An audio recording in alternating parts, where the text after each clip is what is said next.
ষ্ট্ৰেছত থকা বহুত কাৰণ হ'ব পাৰে। কাম বন, ৰিলেশ্যনশ্বিপ, ল'ৰা ছোৱালীৰ পঢ়া শুনা, পইচা পাতি, এনেকুৱা বহুত ধৰণৰ কাৰণত মানুহবোৰ আজিকালি ষ্ট্ৰেছত থাকে। আপুনি জানি আচৰিত হ'ব, চিম্পল কেইটামান আমি আহাৰ ইউজ কৰি, আহাৰ খাই আমি সেই ষ্ট্ৰেছৰ পৰা আমি মুক্তি পাব পাৰোঁ, আমি ফ্ৰী হৈ থাকিব পাৰোঁ। সকলোৱে বিচাৰে যে আমি সকলো সদায় সুখী হৈ থাকোঁ।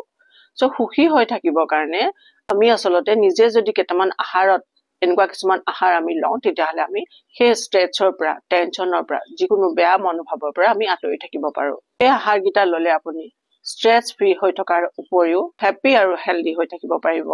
ষ্ট্ৰেছ আচলতে আমাৰ বডিৰ এটা নেচাৰেল ৰিয়েকশ্যন। চেলেঞ্জিং, ভয় আৰু যিকোনো চিটুৱেশ্যনৰ কাৰণে এইটো হয়।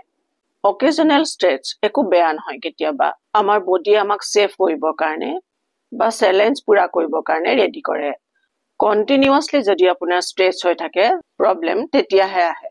আমাৰ ষ্ট্ৰেছ বা মানসিক চাপৰ লেভেল হাই হ'লে ইয়াৰ লগত ফাইট কৰিবৰ কাৰণে আমাৰ শৰীৰে কৰ্টিচল নামৰ এক হৰম'ন ৰিলিজ কৰে।